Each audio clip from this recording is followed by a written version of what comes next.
The gamma function encompasses almost everything that would happen in a first year course in complex analysis and brings to the fore some of the things that we haven't been able to study yet, with one little exception. So far, we've been saying that analytic functions are always defined by power series, and we think of the region where they converge as being circles or unions of adjacent circles or something like that. And the gamma function is just completely outside that way of looking at things. And so it enables us to develop some other ways of looking at analytic functions, or I should probably say meromorphic functions. And and so let's get into it. So first I'm going to write down the definition of the gamma function. It's an improper integral from 0 to infinity, and this is along the x-axis. We're going to use the variable t for the horizontal axis, and so what we're going to do is take t and raise it to a power. The power is z minus 1, and we're going to multiply that by e to the minus t.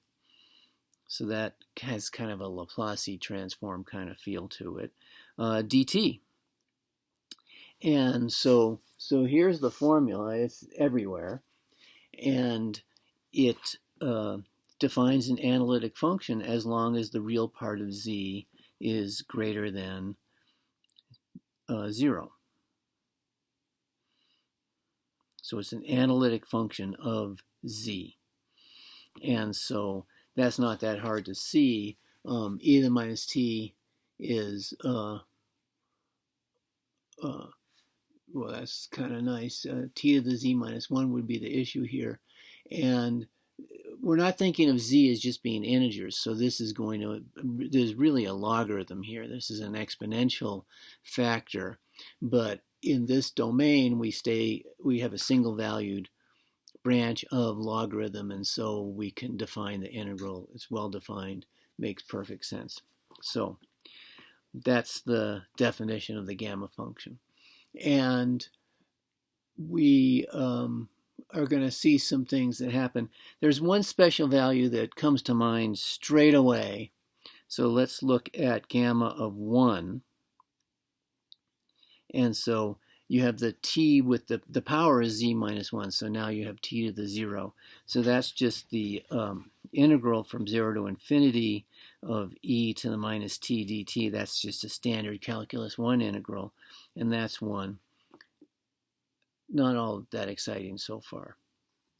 But there is something about this integral that causes people who have a little bit of curiosity and have done some calculus to ask the question, boy, I could do that by parts. That's not a question. I wonder what happens when I do that by parts, because by golly, we can do this integral by parts. There's a little bit of a pain to it because it is an improper integral, but we're just going to jump in and do this by parts. And it's just kind of a natural thing to do with an integral that has that formula. So first of all, it's improper. So we're going to take the limit as capital M goes to infinity of the integral from 0 to m of t to the z minus 1 e to the minus t dt. So that's just the calculus 1 handling of an improper integral. We can't integrate over an infinite domain, not using the Riemann integral anyway. And so we use a finite domain and sneak up on it. You can't sneak up on infinity. And so in doing integration by parts, there are two choices. There's the t factor or the exponential factor. And it works out that that's something that we could do. This gets a little bit messy, and so it's actually a better choice. So we're going to avoid some mess and make the better choice of looking at gamma of z plus 1 and doing that by parts. The arithmetic works out to be a little bit easier. So gamma of z plus 1, I'm going to cut straight to the improper part. Limit capital M goes to infinity, integral from 0 to m, and gamma of z plus 1. So the t exponent is the variable minus 1. So when the variable is z plus 1, the t exponent is just t to the z. That improves the arithmetic quite a bit. The exponential factor doesn't change. That's kind of weird, but it doesn't change. dt. And so now we're getting ready to do integration by parts. And with a little trial and error, there are really two things that you can try as using the usual notation of u and v, or u and dv, that the exponential part is going to be dv, and the t part is u. Excuse me. Now, okay, we know how to do integration by parts. This is a little bit of a notational pain because of the fact that it's an improper integral. But so this is, it's the limit m goes to infinity. I would skip this part and just write it as integral from 0 to infinity, but I think the chance of making a mistake is much too high if you don't treat it like the improper integral that it is. So let's just be careful and do it right. Anyway, uv is minus t to the z e to the minus t, and that's going to be done from 0 to m. And then v du, well, v is minus e to the minus t, but now du is z t to the z minus 1. Now, this is an integral with respect to t. Z is a constant as far as this integral is concerned. And so we can take that out of the integral, and we end up with z integral from 0 to m t to the z minus 1. And I've just taken the derivative of t to the z. T, so you bring down the exponent, subtract 1 from the exponent. E to the minus t, that doesn't change through all of this. That's just weird. dt. And I can hold this up. You'll be better off looking at the scan, I think. But okay, so we've done the integration by parts. And so we're going to have the limit as m goes to infinity of a sum here, except if you play with this first term, then you'll see very quickly that that limit is 0. So I'll write a 0 so you don't come back and say, where'd it go? Oh, that limit was 0. That's where it went. And if we look at the other part, it's one of these great things that happens that is part of being mathematical, is what we have here is part of it goes to 0, and the other part is z times, well, we just recognize that as being the definition of gamma of z. So the curiosity of saying, hey, I guess I'm done with the limit. That looks like an integral I can do by parts. Let me do it by parts. And so we get this fabulous formula, gamma of z plus 1 is z times gamma of z. So some people call this a functional equation. So it defines the function in terms of other values of the function. And so what happens here is if we look in the strip between 0 and 1 in the complex plane,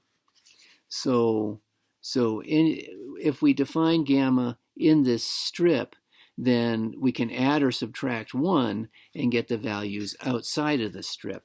And so this is an analytic continuation. So define gamma here, and that defines it everywhere. This is just one of those strange things that happens in complex analysis that you might not have expected from your previous experience. But having seen this, this comes up again and again and again in applying complex analysis to interesting problems. So we have and this isn't the last time we'll see it this semester either. So we have the idea is if I need to, let's say if I need gamma of 3 halves, well, I can relate that to gamma of 1 half. I can always move things back one step at a time and get into this strip. So this really, the domain defines the whole function gamma and enables us to extend it as an analytic function to the whole complex plane, because I can say, I mean, if I have something like gamma, where'd my example go? Oh, I lost it. Anyway, gamma of -1, well, let's say gamma of +1/2. It's a little bit easier to do it this way. We're saying 1/2 is z plus 1. And so this is -1/2 times gamma of -1/2. And so once we figure out what gamma of 1/2 is, it's square root of pi. Then we can figure out what gamma of -1/2 is. We have to just do a little bit of a very simple algebra. I guess it's complex algebra, but it's still simple complex algebra, and it's complex simple algebra. So there's the situation. There's something very striking about this functional equation that also makes it very, very useful in a lot of applications that would appear to have nothing to do with what's going on here. And so this is the connection between the gamma function and factorial. So let's start. We need to be a little bit careful that everything's always off by 1 when you're working with the gamma function. When z is 0, the functional equation says that gamma of 1 is 1. So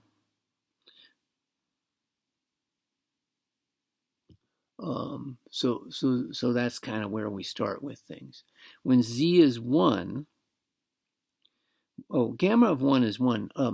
We calculated that explicitly, didn't we? So never mind.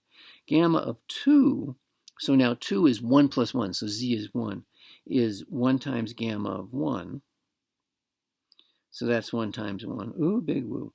When z is 2, that means we're looking at gamma of z plus 1 is gamma of 3. So that's 2 times gamma of 2. And the same way, gamma of 4 is 3 times gamma of 3. And what you're seeing here, if you, strictly speaking, you should do just a little bit of mathematical induction on this. But what you find is that gamma of n plus 1 is n factorial. So this is a big deal because it now enables us to interpolate the factorial function and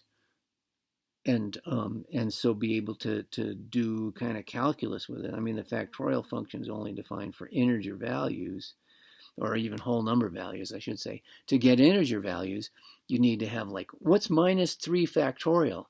Oh, that's gamma of -2. So anyway, so here's the connection between gamma and the factorial function, which is very useful in a lot of situations. Okay. Trying to get it so where the auto focus handles it. There we go.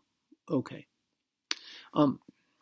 So we've got this functional equation that connects gamma to the factorial operation. I guess it's a function on the natural numbers or something. And so there's something else that we can go on to do. First of all, let's continue with the reasoning that we were doing here. And this is again, kind of, you might just stumble on this by curiosity, and you can say, well, hey, gamma of z plus 1 is z times gamma of z. And that's great. Gamma of z plus 2, so we're just going to keep playing the game that we just played, is z plus 1 times z times gamma of z. So what I've done is messed up the writing here, sorry, is I've said, well, gamma of z is z plus 2 times gamma of z plus 1. That's the functional equation. I'm sorry, z plus 1 times gamma of z plus 1. But gamma of z plus 1 is z times gamma of z. So I've bound those together, and let's do another. Gamma of z plus 3. Well, ordinary people would say that is z plus 2 times gamma of z plus 2. That's the functional equation. But we have another expression for gamma of z plus 2. So this is z plus 2 times z plus 1 times z times gamma of z. So we can take gamma at any point, and by using the functional equation, see what happens one integer later, and then one integer later, and one integer later, and always relate it back to the gamma function. And so we get this formula that doesn't appear very exciting at first until I remind you what it means. And so strictly speaking, we should use mathematical induction here. But what we get is that gamma of z is a fraction, and the top is gamma of this last one that we did. So the inside gamma is z plus n plus 1. That's the top of the fraction. So let me just kind of get that where you can see it. And the bottom is this product of z, z plus 1, z plus 2, so forth and so on. And the last one would be z plus n. And this is for all natural numbers n. And that's pretty bizarre. So this isn't a formula. This is an infinite number of formulas, one for each natural number. And we can go out as far as we like. If we're interested in when n equals 10, we go out to 10. If we're interested in n is a million, get a life. But we could go out there. And so this is not a very exciting collection of formulas except for one thing. This says that gamma of z has a pole at 0. That's not what it should be saying. Did I get this upside down? Excuse me a second.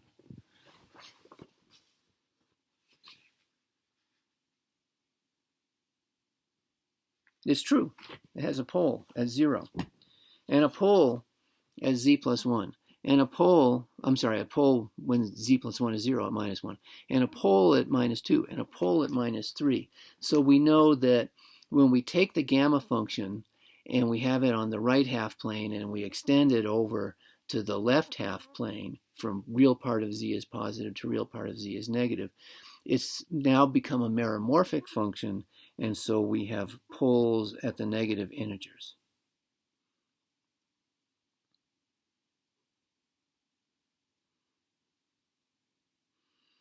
And you have to use, if you want to know, hey, is there really a pole at minus 1,000?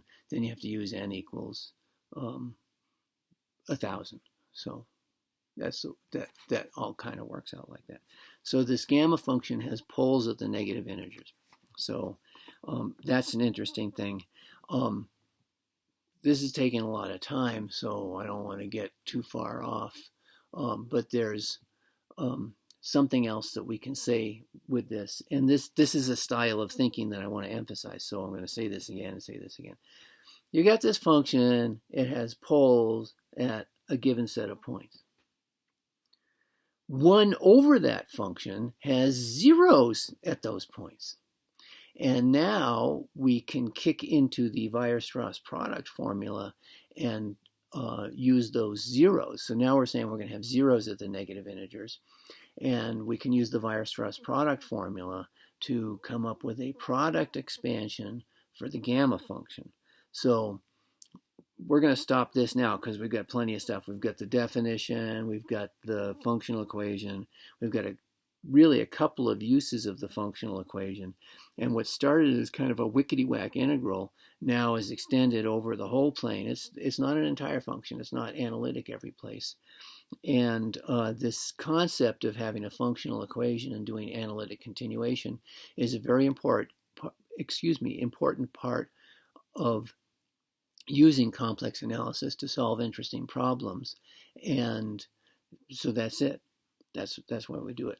So I said at the beginning that there's something that we're missing here, and it is going to continue to be missing, which is all along we've been saying an analytic function, this is a big deal. An analytic function, you take its power series, its Taylor series, and that actually does represent the analytic function because it converges uniformly on compact subsets. And we can piece those together to define a bigger global function. So we think of the region where a function is analytic as being made up by a disk or a union of disks of some kind. But now what we have is the gamma function is analytic in the whole plane except for at the negative integers. So you could squeeze a little disk in there, say between -3 and -4, but it's a very different viewpoint on analytic functions. We're not going to rely on the Taylor series of the gamma function to come to understand it. This opens up a whole new realm of tools that we can use to understand other analytic functions as well. And so that makes it a big advance.